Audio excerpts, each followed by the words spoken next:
Herod was the one who had John the Baptist arrested and bound in prison on account of Herodias, the wife of his brother Philip, whom he had married. John had said to Herod, "It is not lawful for you to have your brother's wife." Herodias harbored a grudge against him and wanted to kill him, but was unable to do so. Herod feared John, knowing him to be a righteous and holy man, and kept him in custody. When he heard him speak, he was very much perplexed, yet he liked to listen to him. She had an opportunity one day when Herod, on his birthday, gave a banquet for his courtiers, his military officers, and the leading men of Galilee. Herodias' own daughter came in and performed a dance that delighted Herod and his guests. The king said to the girl, "Ask of me whatever you wish, and I will grant it to you." He even swore many things to her. "I will grant you whatever you ask of me, even to half of my kingdom." She went out and said to her mother, "What shall I ask for?" She replied, "The head of John the Baptist." The girl hurried back to the king's presence and made her request. "I want you to give me at once on a platter the head of John the Baptist." The king was deeply distressed, but because of his oaths and the guests, he did not wish to break his word to her. So he promptly dispatched an executioner with orders to bring back his head. He went off and beheaded him in the prison. He brought in the head on a platter and gave it to the girl. The girl in turn gave it to her mother. When his disciples heard about it, they came and took his body and laid it in a tomb. The Gospel of the Lord.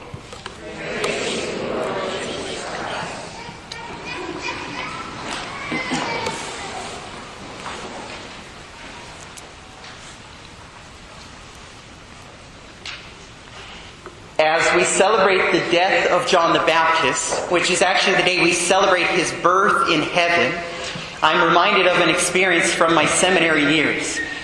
I was in a seminary with guys from all over the country, and we were back in Philadelphia, and we entered into a soccer tournament. We put together a soccer team. We heard about this local tournament.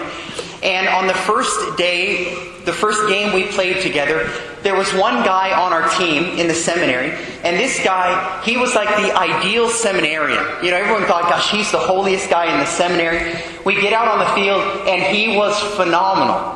On defense, nobody could get by him, and when he got the ball, he could just tear down the field, and he was almost unstoppable. And after the game, we're having lunch, and I walk up to him and I said, "Man, you're amazing. I can't believe how good you are." And I'll never forget how he responded. He looked at me and said, "Oh, thanks." He said, "You know, my soccer abilities, it's a gift our Lord has given me." And I was blown away by his humility. Because if he had been falsely humble, what would he have said? He would have been like, "Oh, no, you know, today was just a lucky day." But if he had been prideful, what would he have done? He probably would have said, "Yeah, you know, when I was in high school, my team, we won 3 state championships. I was the MVP. Colleges everywhere wanted me." But what did he say? "Oh, thanks. My abilities are a gift from God." He could acknowledge the truth, because someone who is humble acknowledges the truth, but he refers it to the source of his gifts, to God. It also reminded me, when I was in the seminary, a priest said one day he was watching TV, and it was the day that Mother Teresa of Calcutta, she was receiving the Nobel Peace Prize, one of the greatest awards in the world ever given. Every year one person receives it. And he said he was watching this, and they call her up. So she's in the crowd, and they say, "Mother Teresa, please come forward to receive your gift." And as she stood up from her chair, he wondered, what is Mother Teresa going to do as she walks down the aisle? You know, is she going to go, "Oh, no, I'm nothing, I'm worthless"? Is she going to walk down the aisle and be like, "Yeah, who's the man, right? I'm great"? He said she walked down the aisle, and she just had this humble confidence. Her head was raised. She was smiling gently.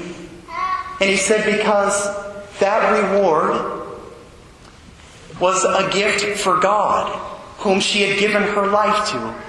Yes, she had committed her entire life to God, but it was all by His grace that she did everything she accomplished in her life. Why do I speak of humility as we celebrate John the Baptist's birth in heaven?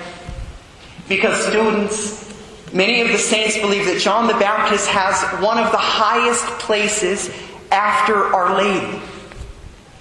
And everyone in heaven, the place they have corresponds to the degree of humility they possessed. Our Lady has the highest place because she was the most humble.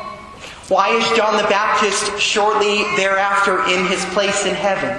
Think of everything that John the Baptist ever said. Can you quote anything John the Baptist said? Any of his sayings from his life on earth? When they came to him in the desert and they said, "Are you the Messiah?" What did he say? "No, you are looking for another." When our Lord came to him to be baptized, what did John say to Jesus? "You should be baptizing me. You are better than I am. You are holier than I am."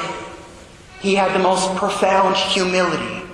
And so we ask on this day of his birthday for the grace to be ever more humble in our own lives, that we can acknowledge the truth of the gifts we've been given and refer those gifts always to the one from whom they come.